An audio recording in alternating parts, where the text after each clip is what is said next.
ಈ ಹಂತಕ್ಕೆ ಬಂದು ನಿಂತದೆ ಇವತ್ತು. ಪಾಪ ಕಲಿಯೋ ಮನಸ್ಸು ಎಲ್ಲ ನಮ್ಮ ಯುವಕರಲ್ಲಿ ಇಲ್ಲಂತಲ್ಲ, ಆದರೆ ಕಲಿಯೋದು ಖರ್ಚು ಮಾಡೋ ಶಕ್ತಿ ಇವತ್ತು ಉಳಿದಿಲ್ಲ. ಹೀಗಾಗಿ ಅನೇಕ ಜನ ಪಾಪ ಕಲಿತು ಏನೋ ಆಗಲ್ಲಪ್ಪ ಅಷ್ಟೆಲ್ಲ ಹೋಗಿ ಈ ಒಂದು ಯೂನಿವರ್ಸಿಟಿಗೆ ಹೋಗಿ 1 ವರ್ಷ ಕಲಿತು ಬರ್ಬೇಕಪ್ಪ ಅಂದ್ರೆ 2 ವರ್ಷ ಮಾಸ್ಟರ್ ಡಿಗ್ರಿ ಮಾಡಿ 4-5 ವರ್ಷ ಆಗ್ತದೆ ಪಿ ಎಚ್ ಡಿ ಆಗ್ಬೇಕಾದ್ರೆ. ಪ್ರತಿ ವರ್ಷ ಒಂದು ಊಟದ ಖರ್ಚು, ಮತ್ತೊಂದು ಖರ್ಚು, ಇರೋ ಖರ್ಚು ಇವೆಲ್ಲ ಮಾಡಿ ಲೆಕ್ಕ ಮಾಡಿ ತೆಗೆದಾಗ ಭಾಳ ಕಷ್ಟ ಆಗ್ತದೆ. ಪಾಪ ತಂದೆ ತಾಯಿಗೆ ಭಾಳ ಕಷ್ಟ ಅದ.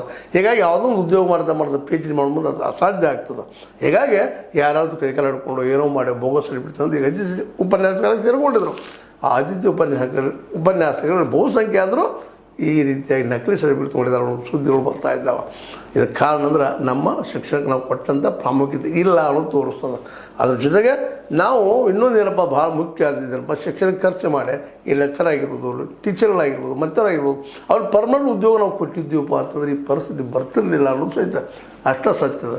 ಅದ್ರ ಜೊತೆಗೆ ಖಾಸಗೀಕರಣ ಮಾಡಿದ್ರಿಂದಾಗಿ ಈ ದೇಶದಲ್ಲಿ ಕಲಿಯೋ ಶಕ್ತಿ ಯಾರಿಗೂ ಇಲ್ಲಪ್ಪ. ಈ 90% ಜನರಲ್ಲ, ಇನ್ನು 10% ಜನರಲ್ಲ ಅದ, ಆದರೆ 10% ಜನ ಇಡೀ ದೇಶ ಅಲ್ಲಲ್ಲ. ಇದನ್ನು ನಾವು ಗಮನಿಸಬೇಕಾಗಿದೆ. ಒಟ್ಟಾರೆಯಾಗಿ ಈ ನಕಲಿ ಪ್ರಮಾಣ ಪತ್ರಗಳ ಹಾವಳಿಯಿಂದಾಗಿ ಇವತ್ತು ಇಡೀ ದೇಶ ತಲ್ಲಣಗೊಳ್ಳುವಂಥದ್ದಾಗಿದೆ.